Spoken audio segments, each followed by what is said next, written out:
Hello बच्चों, मेरा नाम है मिराज आलम और आज हम लोग बात करेंगे क्लास 12 के फिजिक्स के मोस्ट इम्पॉर्टेंट और मोस्ट वायरल टॉपिक्स के बारे में। तो आज के क्लास में हम सिर्फ और सिर्फ क्लास 12 के फिजिक्स के बारे में बात करेंगे। आपके एग्जाम में मात्र 1 महीने टाइम बचा है। कितना टाइम बचा है? सिर्फ और सिर्फ 1 महीने। तो 30 दिन में अब आप सोचोगे कि पूरा का पूरा बुक को हम पढ़ ले, ये इम्पॉसिबल है, ये आप नहीं कर पाओगे। 30 दिन के भीतर में आप पूरा बुक को, एक एक चैप्टर को आप नहीं पढ़ सकते हो, ये मैं गारंटी के साथ कहता हूँ। तो सर फिर करें क्या? आपके पास एक ऑप्शन बचता है, वो चीजें पढ़िए जो आपके एग्जाम में हर बार पूछे जाते हैं, हर बार रिपीट किए जाते हैं, हर बार उस टॉपिक से क्वेश्चन दिए जाते हैं। वैसे वैसे टॉपिक्स को, वैसे वैसे प्रश्न को हम लोग पढ़ेंगे। तो आज हम लेकर आए हैं क्लास 12 के फिजिक्स के मोस्ट इंपॉर्टेंट और मोस्ट वायरल टॉपिक्स को। ये जो टॉपिक्स आपको दे रहा हूं बच्चों, ये आप अगर कर लेते हो तो आपको इससे बाहर कहीं कुछ पढ़ने की आवश्यकता नहीं होगी। आप बोलोगे सर 1 महीना टाइम बचा है, हमने कुछ भी नहीं पढ़ा फिजिक्स में। छोड़ दीजिए उस बात को। जो हो गया सो हो गया, जो बीत गया सो बीत गया, उस बात को आपको याद नहीं रखना है। याद एक बात रखिए, मैं आज यहाँ से आपको कह रहा हूँ कि 30 दिन का समय है। 30 दिन में वो टॉपिक्स पढ़िए जो आपको बता रहा हूँ। तो 30 दिन में हम आपको सिर्फ और सिर्फ इम्पोर्टेंट टॉपिक्स को करवा रहे हैं। आज के क्लास में मैं आपको सारे के सारे इम्पोर्टेंट टॉपिक्स बता दूंगा कि कौन कौन से हमारे क्लास 12 के फिजिक्स में इम्पोर्टेंट टॉपिक्स है। वही टॉपिक को आपको पढ़ना है, ज़्यादा ये नहीं कि पूरा का पूरा बुक को बता दे रहा हूँ, सिर्फ सिलेक्टेड क्वेश्चन को बताऊंगा। तो आप यहाँ पर देख पा रहे हो कि क्लास 12 फिजिक्स के वायरल प्रश्न बच्चों, जो कि हमारा हर बार पूछा जाता है। आप क्वेश्चन बैंक उठा लो, हम ऐसा नहीं है कि ऐसे ही अंधाधुंध तीर मार रहे हैं। आप पिछले साल के रिकॉर्ड उठा लो, सुपर कंसेप्ट क्लासेस के बच्चों को देखो, उन्होंने टॉप किए हैं। यहाँ से बहुत सारे बच्चे थे ऐसे जो कि कुछ नहीं पढ़े थे, हमने एग्जाम के 1 महीने पहले उनको इम्पोर्टेंट टॉपिक्स दिए, क्वेश्चंस दिए, उसी के माध्यम से वो लोग आगे बढ़े हैं। तो चलिए टाइम को वेस्ट नहीं करते हुए सीधे मुद्दे पर आते हैं। ये है क्लास 12 फिजिक्स का वायरल प्रश्न, झारखंड बोर्ड 2026। आपके पास समय है सिर्फ और सिर्फ 30 दिन। यही आपको पढ़ना है, इससे बाहर आपका क्वेश्चंस चांसेस नहीं है कि आएगा। तो चलिए चलते हैं, हम लोग वीडियो को स्टार्ट करते हैं। हम लोग चलते हैं पहला नंबर का चैप्टर, वो है हमारा electric charge and field. Electric charge and field में बच्चों है तो बहुत बड़ा चैप्टर। आप पढ़ने जाओगे अगर पूरी डिटेल्स में, तो ये चैप्टर आपका खत्म होगा कम से कम तो 10 दिन से 15 दिन के अंदर में। लेकिन आप सिर्फ उन टॉपिक्स को उठाओ जो कि हर बार पूछे जाते हैं, जिससे प्रश्न 100% आते हैं, वैसे प्रश्न को। चलिए हम लोग बात करते हैं कौन कौन से टॉपिक्स इंपॉर्टेंट है सर। आप इसमें पहला टॉपिक जो पढ़ोगे बच्चों, Coulomb's law, principle of superposition, ये है पहला टॉपिक। हम लोग सिर्फ बात कर रहे हैं पहला चैप्टर का। पहला चैप्टर में ये एक टॉपिक हो गया। दूसरा टॉपिक क्या है? Electric field due to a point charge. एक पॉइंट चार्ज के वजह से हमारा इलेक्ट्रिक फील्ड कितना निकलता है, ये आपको पढ़ना है। तीसरा टॉपिक है इलेक्ट्रिक फील्ड लाइंस, कि इलेक्ट्रिक फील्ड लाइन क्या होता है, इलेक्ट्रिक फील्ड लाइन क्यों नहीं एक दूसरे को काट सकते हैं, इलेक्ट्रिक फील्ड लाइन से क्या प्रभाव पड़ता है, ये सब आपको पढ़ना है। बात समझे? ये इंपॉर्टेंट टॉपिक्स है, इसको आप एक बार पढ़ लिए, पूरा चैप्टर पढ़ने की आवश्यकता नहीं। बात समझ में आए? उसके बाद क्या पढ़ना है sir? Gauss's law and its application. Gauss law क्या है? एक लॉ है गॉस लॉ, उसको आपको छोड़ना नहीं है क्योंकि ये बहुत ही इंपॉर्टेंट क्वेश्चन बनता है। ठीक है, तो Gauss law and its application.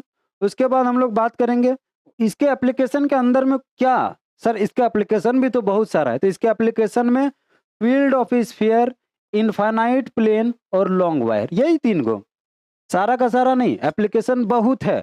लेकिन आपको सिर्फ 3, एगो स्फीयर वाला, एगो इनफाइनाइट वाला और एगो लॉन्ग वायर वाला, बस ये हो गया। अब लास्ट टॉपिक जो बचा है वो है इलेक्ट्रिक डाइपोल एंड टॉर्क।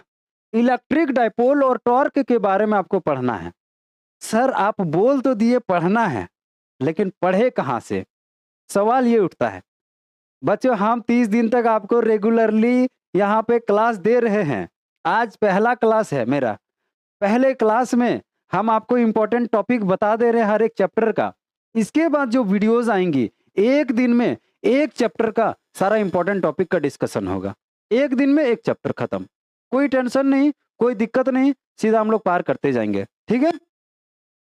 तो ये पढ़ेंगे कहाँ से? हम लोग क्रैश कोर्स एक लॉन्च किए हुए हैं बच्चों, शायद लॉन्च हो चुकी है। तो आप उसमें देखोगे कि हम जो-जो टॉपिक्स यहाँ पे लिखे हैं, यही-यही टॉपिक को हम लोग बात किए हैं। ये नहीं कि पूरा बुक कंप्लीट करवाएँ। क्रैश कोर्स का मतलब ये हुआ कि वो चीज़ें आपको बताएँ जो आपके एग्ज़ामिनेशन पॉइंट ऑफ व्यू से एग्ज़ाम में जो आने वाले होंगे। चलिए हम लोग दूसरी चैप्टर की तरफ चलते हैं। दूसरी चैप्टर है हमारा बच्चों इलेक्ट्रोस्टैटिक पोटेंशियल एंड कैपेसिटेंस। कि पोटेंशियल और कैपेसिटेंस में क्या टॉपिक पढ़े सर? हालाँकि ये चैप्टर तो बहुत बड़ा है, समझ रहे हैं? इलेक्ट्रिक पोटेंशियल है, इलेक्ट्रिक पोटेंशियल डिफरेंस है, कैपेसिटेंस है, कैपेसिटर है, उसके बाद electric potential due two point charge है, ड्यू टू मैनी चार्जेस है, बहुत सारे टॉपिक्स है बच्चों। लेकिन क्या आप इतने टॉपिक्स 30 दिन के भीतर कंप्लीट कर लोगे? नहीं होगा सर। सीधा-सीधे हम हाथ खड़े करते हैं। क्या होगा? नहीं होगा। क्या होगा फिर? तो इम्पोर्टेंट टॉपिक। तो चलिए दूसरे नंबर जो चैप्टर है हमारा चैप्टर नंबर 2 इसमें क्या इम्पोर्टेंट है? हमारा इम्पोर्टेंट है पहला इलेक्ट्रिक पोटेंशियल और पोटेंशियल डिफरेंस। ये पहला टॉपिक हो गया। दूसरा जो टॉपिक है वो इक्विपोटेंशियल सरफेस। ठीक है? पहला टॉपिक इक्विपोटेंशियल सरफेस नहीं, पहला टॉपिक हम बताए electric potential and potential difference और दूसरा टॉपिक हमने बताया इक्विपोटेंशियल सरफेस कि इक्विपोटेंशियल सरफेस क्या होता है, उसका क्या प्रॉपर्टीज होता है। ठीक है? उसके बाद तीसरा जो टॉपिक है कैपेसिटेंस, कॉम्बिनेशन ऑफ कैपेसिटर्स कि कैपेसिटेंस क्या होता है, इसका कॉम्बिनेशन कैसे करते हैं। अगला टॉपिक है energy stored in a capacitor. एक कैपेसिटर में कितना एनर्जी स्टोर होता है ये निकालने का एक फॉर्मूला होता है, डेरिवेशन वो करना है आपको। अगला जो टॉपिक है dielectrics and effect on capacitance. Dielectrics के बारे में पढ़ना है, इफेक्ट ऑन कैपेसिटेंस। ये हम लोग गिन करके कितना टॉपिक है देखो 1 2 3 4 5 5 को टॉपिक पढ़ेंगे पूरा चैप्टर खत्म। बात समझ में आया? ये पूरी तरह से एनालिसिस करके दिए बच्चों प्रीवियस ईयर क्वेश्चंस को, सारे के सारे इंपॉर्टेंट क्वेश्चंस को हम सिलेक्ट करते हैं, टॉपिक को फिर सिलेक्ट करते हैं कि किस टॉपिक से आने के चांसेस है इस साल 2026 में, तब जाकर के ये एनालिसिस बना कर लाया हूँ। बहुत मेहनत किया हूँ बच्चा आपके लिए। तो आप लोग इसको देख लो एक बार। और हम ये नहीं बोलेंगे कि आप मेरे से ही पढ़ो, कहीं से भी पढ़ो बच्चों। मेरा काम है आपको टॉपिक देना। आप मेरे से पढ़ो, दूसरे शिक्षक से पढ़ो, बुक से पढ़ो, डजंट मैटर, कहीं से भी पढ़ो बच्चा। ठीक है? लेकिन ये सब आपके इंपॉर्टेंट टॉपिक्स है। इसका एक बार स्क्रीनशॉट ले लो या फिर लिख लेना वीडियो रोक करके। हम लोग चले चैप्टर नंबर 3 पर। चैप्टर नंबर 3 पर आते हैं जिसका नाम है हमारा करंट इलेक्ट्रिसिटी। ये है चैप्टर नंबर 3 क्लास 12 12वीं कक्षा का इंपॉर्टेंट टॉपिक में। इसमें क्या पढ़ना है बच्चों? इसमें आपको पढ़ना है सबसे जो मुख्य चीज है वो है हमारा ohm's law and V characteristics. क्या पढ़ना है सर? ओम्स लॉ क्या होता है बेटा, उसका ग्राफ कैसे बनता है बेटा, और वी कैरेक्टरिस्टिक्स क्या होता है इसमें। बस ये हो गया ओम्स लॉ के बारे में खत्म। एक पेज का है, 2 पेज का होगा बच्चों मैक्सिमम। 2 पेज का पढ़ लिया Ohm's law. 2 page Ohm's law पूरा नहीं, ओम्स लॉ और उसका जो कैरेक्टरिस्टिक्स बोला ये 2 पेज का होगा, तुरंत कंप्लीट हो जाएगा। अगला जो बात करें, अगला टॉपिक क्या है?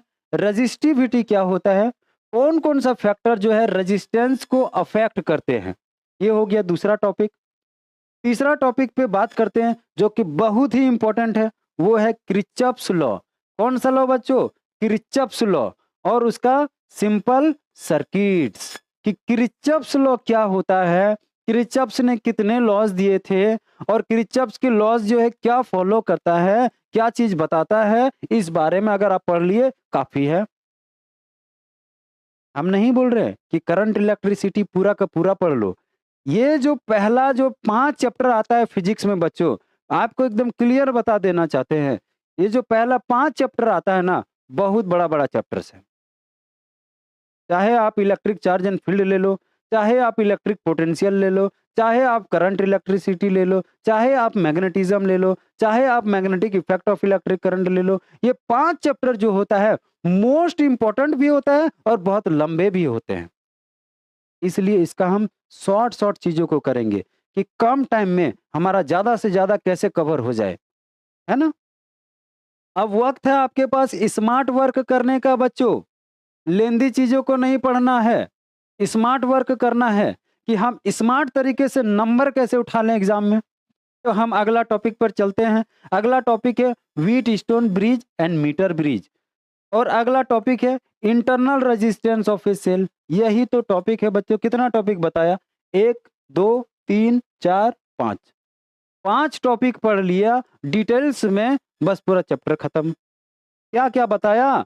ओम्स लॉ बता दिया, रेजिस्टिविटी बता दिया, किरचॉफ्स लॉ बता दिया, व्हीट स्टोन ब्रिज बता दिया, इंटरनल रेजिस्टेंस बता दिया, बस बिंदास। ये 5 टॉपिक में पूरा इतना बड़ा इलेक्ट्रिसिटी जो है, करंट इलेक्ट्रिसिटी जो चैप्टर है, वो खत्म कर दे रहे हैं बच्चों। क्या ये कम है? इससे बाहर क्वेश्चन नहीं आएगा। मैं गारंटी ले रहा हूँ, थोड़ा भरोसा रखो। हम आप पे भरोसा करते हैं, आप भी मेरे पर भरोसा करो। क्योंकि पिछले 3 सालों से पढ़ा रहा हूँ बच्चों यहाँ पे फिजिक्स। आप रिजल्ट उठा के देखो, सुपर कांसेप्ट क्लासेस के फिजिक्स के रिजल्ट आपको अच्छे मिलेंगे। ठीक है? झूठ नहीं बोलते बच्चों।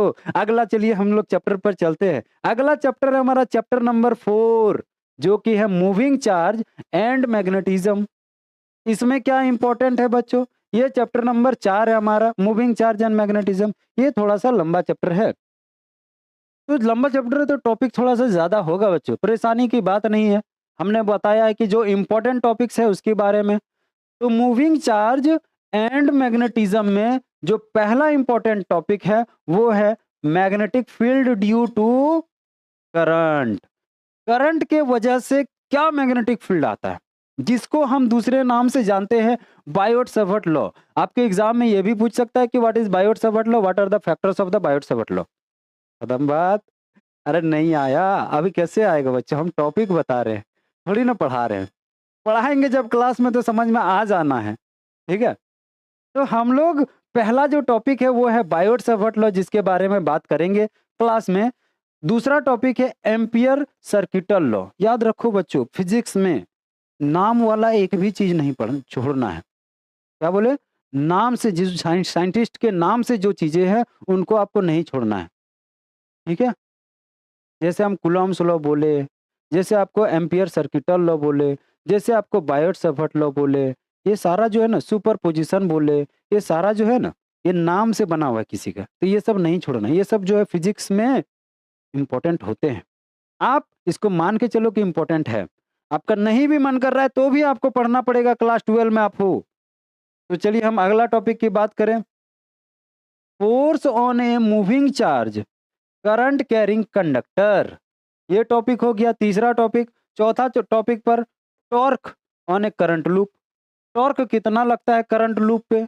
अगला topic moving coil galvanometer basics.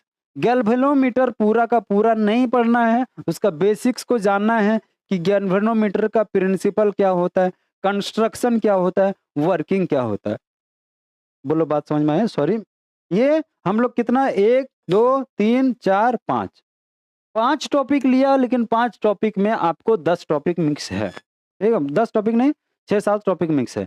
तो 5 टॉपिक को आपने अगर कर लिया तो चैप्टर नंबर हमारा 4 कंप्लीट हो जाएगा। हम लोग अगला चैप्टर पर चलते हैं बच्चों। अगला चैप्टर जो है बहुत ही इजी चैप्टर है, जो कि हमारा है मैग्नेटिज्म एंड मैटर। मैग्नेटिज्म के बारे में बात करेंगे, मैटर के बारे में बात करेंगे। बस ज़्यादा टॉपिक नहीं है बच्चों, इसमें ज़्यादा डिटेल्स में आपको नहीं जाना है, ज़्यादा आपको पढ़ना नहीं है। 3 टॉपिक गिन करके पढ़ लिया। पहला टॉपिक जो हम बात करेंगे कि मैग्नेटिक डायपोल मोमेंट क्या होता है। जब इलेक्ट्रिक चार्ज एंड फील्ड पढ़ रहे थे तो इलेक्ट्रिक डायपोल मोमेंट पढ़ते थे। चूंकि हम मैग्नेटिज्म पढ़ रहे हैं चैप्टर नंबर 5 में, इसलिए मैग्नेटिक डायपोल मोमेंट पढ़ेंगे। दूसरा जो इंपॉर्टेंट टॉपिक है मैग्नेटिक फील्ड इंटेंसिटी, और तीसरा जो टॉपिक है पारा, डाई एंड फेरोमैग्नेटिज्म। 3 तरह का मैग्नेटिज्म आपको पढ़ना है, पारामैग्नेटिज्म, फेरोमैग्नेटिज्म, डाईमैग्नेटिज्म।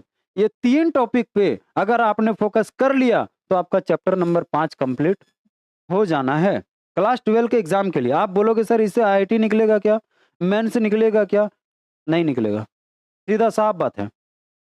हम बता रहे हैं आपको सिर्फ क्लास 12 का बोर्ड एग्जाम के इंपॉर्टेंट के लिए, क्योंकि ये जो एनालिसिस करके आपको दे रहे हैं बोर्ड एग्जाम के लिए इंपॉर्टेंट है बच्चा, और कहीं भी उतना ज्यादा इंपॉर्टेंट नहीं बोर्ड में, लेकिन इससे भिड़ेगा, भिड़ना चाहिए। ठीक है, अगला टॉपिक पर चलते हैं। अगला जो चैप्टर है हमारा इलेक्ट्रोमैग्नेटिक इंडक्शन, ये हमारा चैप्टर नंबर 6 पर आ गए हैं। ज्यादा बड़ा चैप्टर नहीं है, छोटा मोटा चैप्टर है, तो 4 को इंपॉर्टेंट क्वेश्चन याद रखो। यही क्वेश्चन आपके एग्जाम में देखने को मिलेगा, और नहीं मिला तो नहीं आएगा इससे।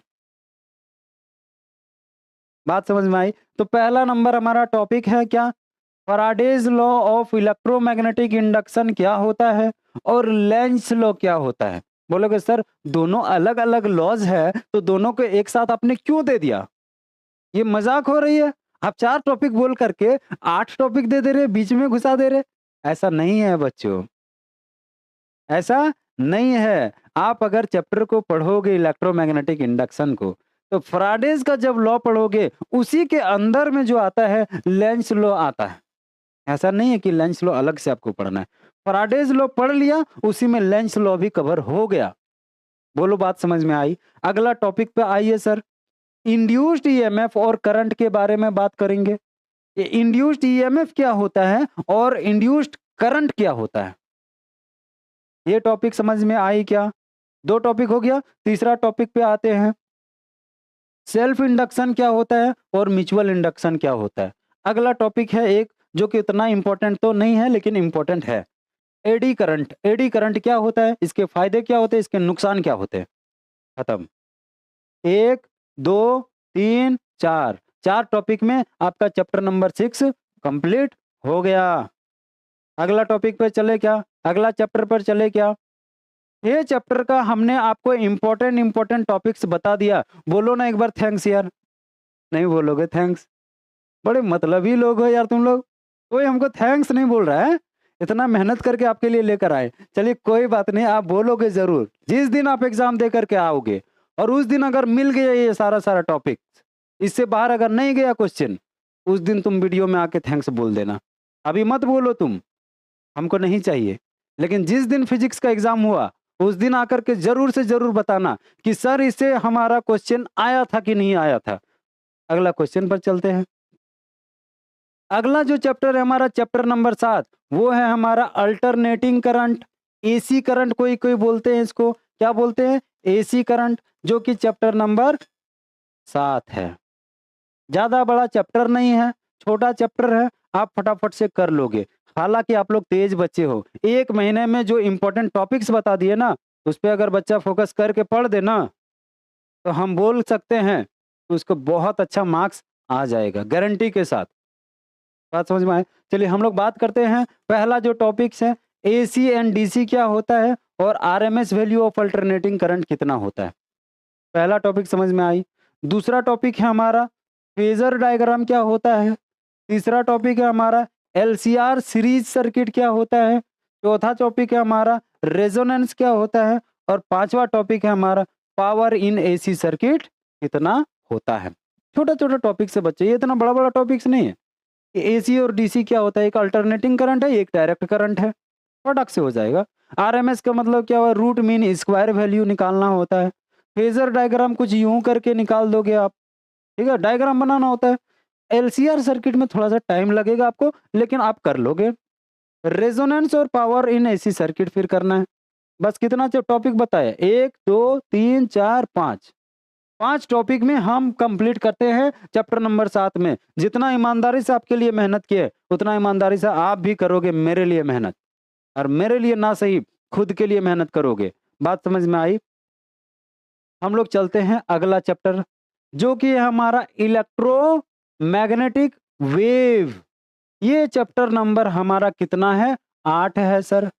चैप्टर नंबर 8 में जो इम्पोर्टेंट है बच्चों, चैप्टर नंबर 8 में जो इम्पोर्टेंट है बच्चों, याद रखना उतना ज़्यादा इम्पोर्टेंट चैप्टर ये है नहीं, कुछ दम नहीं है इस चैप्टर में। चैप्टर के नाम पे सिर्फ एक क्वेश्चन आपके लिए इम्पोर्टेंट है। हम 2 क्वेश्चन बना दिए हैं, 2 टॉपिक बना दिए हैं, लेकिन एक ही को इम्पोर्टेंट है। क्या इम्पोर्टेंट है सर? इलेक्ट्रोमैग्नेटिक वेव्स क्या होता है और कौन-कौन सा इलेक्ट्रोमैग्नेटिक वेव है, बस यही इम्पोर्टेंट है। चैप्टर के नाम पर ही वो क्वेश्चन है, ध्यान रखना इस बात का। कोई बड़ा चैप्टर नहीं है, आप 10 मिनट में ये चैप्टर खत्म कर दोगे पढ़ करके, ठीक है? जो पहली बार पढ़ रहा है वो आधे घंटे में खत्म कर देगा, गारंटी, ठीक है? तो हमारा क्या पढ़ना है इसमें? Characteristics of the electromagnetic wave, EM wave यहाँ पे लिखे हैं। ईएम का मतलब क्या हुआ? इलेक्ट्रोमैग्नेटिक वेव, ठीक है? इलेक्ट्रोमैग्नेटिक वेव्स का क्या-क्या कैरेक्टरिस्टिक्स होता है। और दूसरा एक टॉपिक पढ़ना है आपको, electromagnetic spectrum and its application, कि इलेक्ट्रोमैग्नेटिक स्पेक्ट्रम क्या होता है और उसका क्या-क्या एप्लीकेशन होता है, उसका कहाँ-कहाँ इस्तेमाल होता है। बस ये 2 टॉपिक पढ़ना है, पूरा चैप्टर खत्म। तो 8 चैप्टर का हमने आपको इम्पोर्टेंट बता दिया। अगले चैप्टर पर चले क्या?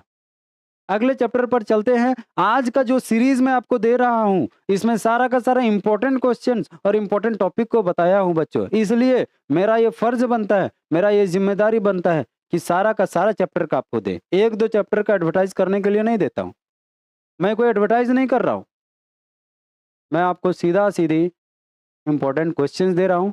बच्चा पढ़ो उसको, 1 महीना टाइम बचा है और उसी से आपका मार्क्स आ जाएगा। सीधा सीधा मेरा कहना है, आपसे इसके कोई रुपये पैसे नहीं ले रहा हूं। समझ में आई क्या? अगला हम लोग चैप्टर पर चलते हैं, चैप्टर नंबर 9, जो कि हमारा है बहुत इंपॉर्टेंट चैप्टर, जो कि हमारा है ऑप्टिक्स। क्या है चैप्टर का नाम सर? ऑप्टिक्स। याद रखना ऑप्टिक्स में 2 तरह का है, एक है रे ऑप्टिक्स और दूसरा है हमारा वेव ऑप्टिक्स। क्या बोले? एक रे ऑप्टिक्स है और एक वेव ऑप्टिक्स है। दोनों ही चैप्टर बहुत इंपॉर्टेंट है, लॉन्ग टाइप में पूछे जाते हैं प्रश्न। तो सर इतना बड़ा जब चैप्टर है तो बहुत सारा क्वेश्चंस भी तो होगा? नहीं बच्चों, रिपीटेड क्वेश्चंस आते हैं। आप क्वेश्चन बैंक उठाओ, देखो रे ऑप्टिक्स और वेव ऑप्टिक्स से कौन कौन सा क्वेश्चन पूछा गया है। आप पिछले 5 साल का सिर्फ एनालाइज करो, 5 साल में आपको पता चल जाएगी कि कौन कौन सा क्वेश्चन इंपॉर्टेंट है। हम आपको बता दे रहे हैं, एनालाइज किया हुआ है।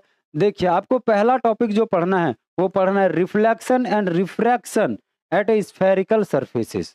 कि रिफ्लेक्शन क्या होता है, रिफ्रैक्शन क्या होता है स्फेरिकल सरफेस के लिए, ठीक है? ये पहला टॉपिक हो गया। दूसरा topic mirror and the lens formula, कि मिरर फॉर्मूला क्या होता है सर? 1/f = 1/u + 1/v। आप ये पढ़ोगे, उसके बाद लेंस फॉर्मूला पढ़ोगे। लेंस फॉर्मूला क्या होता है? उसी में इंक्लूडेड एक और फॉर्मूला है बच्चों, लेंस मेकर फॉर्मूला। याद रखोगे क्या? ये सिर्फ लेंस फॉर्मूला नहीं है, लेंस फॉर्मूला के साथ साथ में एक और फॉर्मूला है, लेंस मेकर फॉर्मूला।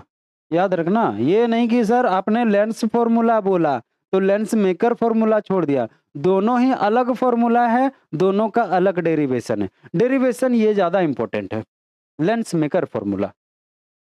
उसके बाद जो आपको पढ़ना है टोटल इंटरनल रिफ्लेक्शन, कि टोटल इंटरनल रिफ्लेक्शन क्या होता है, क्या क्या इसका एप्लीकेशन है। इसमें याद रखना एक और बात, कि टोटल इंटरनल रिफ्लेक्शन वाला क्वेश्चन तो पढ़ना ही है, साथ में इसका और एक चीज पढ़ना क्या है, एप्लीकेशन। क्या पढ़ना है? एप्लीकेशन, क्योंकि आपके एग्जाम में जो पूछे गए थे प्रश्न उसमें एप्लीकेशन भी इंक्लूडेड था। तो याद रखना टोटल इंटरनल रिफ्लेक्शन के साथ उसका एप्लीकेशन भी पढ़ेंगे। अगला जो टॉपिक है हमारा यंग्स डबल स्लिट एक्सपेरिमेंट। तो हमारा जो अगला टॉपिक आया क्या, कि यंग्स डबल स्लिट एक्सपेरिमेंट क्या होता है, यंग्स ने कैसे एक्सपेरिमेंट किया था, उसने क्या रिजल्ट दिया था। और अगला एक और टॉपिक है हमारा interference of the light and diffraction of the light. ठीक है, बात समझ में आई क्या? Interference of the light and diffraction of the light, और ये किसके बेसिस पे? यंग्स डबल स्लिट एक्सपेरिमेंट के बेसिस पे आपको पढ़ना है। तो आपको इसमें कितना टॉपिक, 1 2 3 4 5, 5 टॉपिक के अंदर में आपको 10 टॉपिक मिले। एक में हम 2 टॉपिक इंक्लूड किए हैं, देखिए मिरर और लेंस 2 टॉपिक हुआ, टोटल इंटरनल रिफ्लेक्शन और उसका एप्लीकेशन 2 टॉपिक हुआ, Young's double slit experiment 1 topic है। इंटरफेरेंस और डिफ्रैक्शन 2 टॉपिक हुआ, है ना? इस तरह से करके आपको, चूँकि रे ऑप्टिक्स और वेव ऑप्टिक्स दोनों ले लिया हूँ, इसीलिए ये लंबा-सा थोड़ा हो जाता है चैप्टर। कोई बात नहीं बच्चों, हालाँकि ये इम्पोर्टेंट है, बहुत इम्पोर्टेंट है, और सबसे ज़्यादा जो मार्क्स पार्ट 2 वाला बुक में केयर किया जाता है कि दूसरे वाले बुक में आपके फिज़िक्स में कितने बुक है बताओ तो? एनसीईआरटी में 2 बुक है कि नहीं? एक पार्ट 1 है और एक पार्ट 2 है। तो दूसरा वाला बुक में देखोगे आपके पास रे ऑप्टिक्स और वेव ऑप्टिक्स होगा। तो दोनों ही जो चैप्टर है बहुत इम्पोर्टेंट है। बहुत सारे लॉन्ग टाइप के ही क्वेश्चंस मैक्सिमम इससे पूछे जाते हैं। शॉर्ट टाइप में नहीं पूछा जाएगा। ठीक है? ये हम लोग इम्पोर्टेंट क्वेश्चंस का डिस्कशन कर लिए। अगला हम लोग चलते हैं। अगला हमारा है चैप्टर नंबर 10, बहुत ही आसान chapter, dual nature of the matter and the radiation. ये हमारा चैप्टर नंबर 10 है। इसमें ये छोटा-मोटा चैप्टर बच्चों 3 टॉपिक इम्पोर्टेंट है, जो है हमारा फोटो इलेक्ट्रिक इफेक्ट। क्या होता है हमारा फोटो इलेक्ट्रिक इफेक्ट, ये पढ़ना है, ठीक है? और अगला टॉपिक पे चले, आइंस्टाइन्स इक्वेशन। आइंस्टाइन ने कौन सा इक्वेशन दिया था? हम बोलेंगे सर E बराबर mc² दिया, तुम पढ़ो तो सही। उसके अंदर पढ़ोगे तब ना समझ में आएगी कि आइंस्टाइन ने कौन सा इक्वेशन दिया। अगला जो हमारा टॉपिक है वो है डी ब्रोगली वेवलेंथ। वेवलेंथ को हम लोग बच्चों लैम्डा से डिनोट करते हैं। तो डी ब्रोगली का वेवलेंथ पढ़ना है हम लोगों को, और उसमें भी क्या, बोर एटॉमिक मॉडल को यूज करके जो डी ब्रोगली ने वेवलेंथ निकाला है उसका फॉर्मूला पढ़ना है। बात समझ में आया कि डी ब्रोगली वेवलेंथ को पढ़ना है। तो 3 टॉपिक बताया, एक फोटो इलेक्ट्रिक इफेक्ट, एक आइंस्टाइन इक्वेशन और एक डी ब्रोगली। ये हो गया चैप्टर नंबर 10। चैप्टर नंबर 11 का इंपॉर्टेंट क्वेश्चन पर आते हैं। चैप्टर नंबर 11 और 12 देखिए आपके बुक में, बहुत सारे बुक्स में लिखा हुआ रहता है, रेफरेंस बुक आप पढ़ोगे। एटम्स एक अलग चैप्टर है, न्यूक्लिया एक अलग चैप्टर है।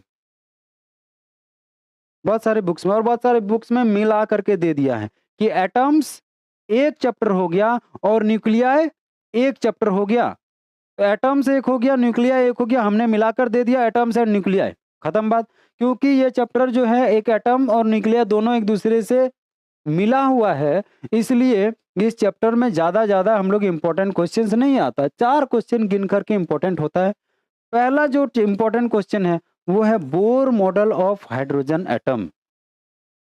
कि बोर ने अपना जो हाइड्रोजन एटम के बारे में अपना मॉडल दिया था, अपना हाइपोथेसिस दिया था, उस बारे में आपको स्टडी करना है कि बोर एनर्जी कितना होता है, बोर ने कैसे बताया था हाइड्रोजन एटम के बारे में। दूसरा हम लोग बात करेंगे energy levels and the spectra. Energy levels क्या होता है और उसका स्पेक्ट्रम कैसा होता है। उसके बाद रेडियो एक्टिविटी, और उसके बाद एक और टॉपिक है मास डिफेक्ट और बाइंडिंग एनर्जी। ये हम लोग गिन करके 4 टॉपिक है। 4 टॉपिक में आपका एटम्स एंड न्यूक्लिया का चैप्टर खत्म। सीधा टाटा बाय बाय। ठीक है? तो चैप्टर नंबर 11 चैप्टर का हमने टॉपिक्स बता दिए, इंपॉर्टेंट क्वेश्चंस बता दिए। अब हम लोग अगला चैप्टर पर चलते हैं बच्चों।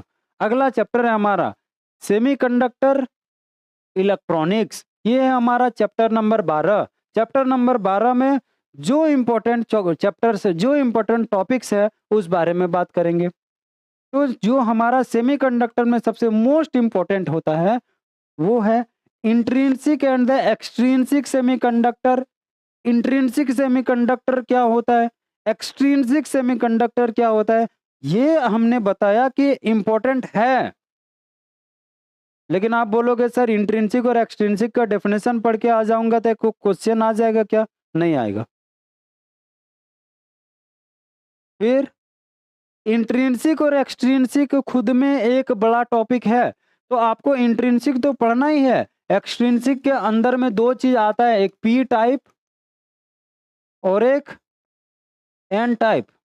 ये दोनों भी कवर करना है। याद रखोगे कि हम लोग इंट्रिंसिक और एक्सट्रिंसिक सेमीकंडक्टर तो पढ़ेंगे ही, पी टाइप और एन टाइप सेमीकंडक्टर पढ़ेंगे। एक और बात याद रखना, इसमें हम लोग जब पी टाइप और एन टाइप सेमीकंडक्टर पढ़ लेंगे तो हम लोग एक और चीज बात करेंगे, क्या? Band theory. ठीक है?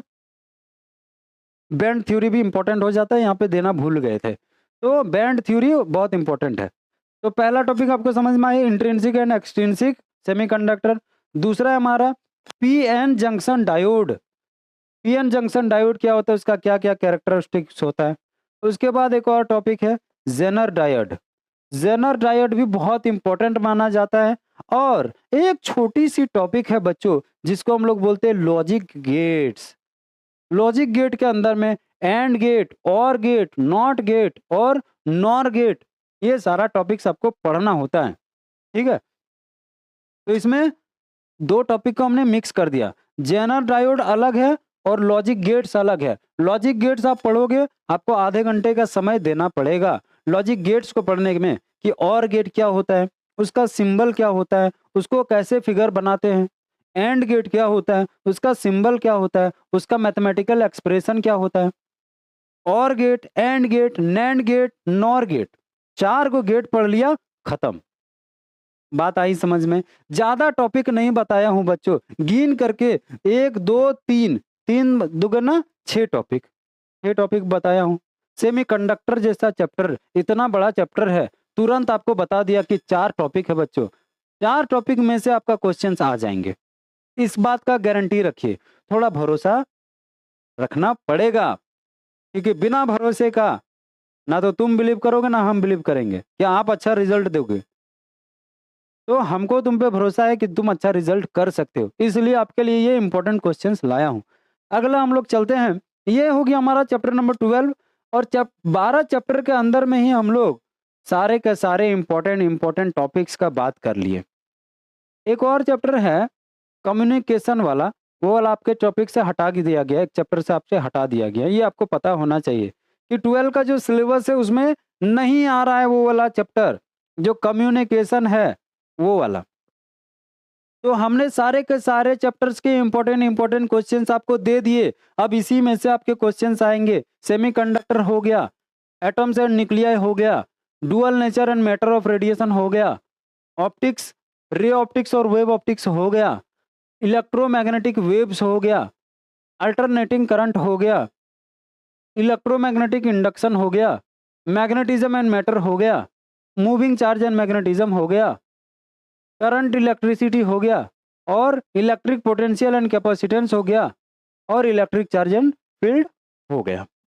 तो हमने टोटल जो जो इंपॉर्टेंट टॉपिक्स बताया आपको, अगर 30 दिन के भीतर में आप उसको कर लेते हो तो उससे बाहर आपका क्वेश्चंस नहीं आएगा।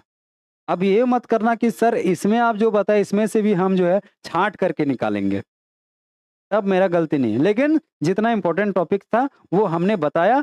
अब आपके जो क्रैश कोर्स लॉन्च होने वाली है उसमें यही सब टॉपिक्स के बारे में हम लोग बात करेंगे क्रैश कोर्स में, और इंपॉर्टेंट क्वेश्चंस जो होगा ये सबसे वो हम लोग देंगे। तो मिलते हैं क्रैश कोर्स में।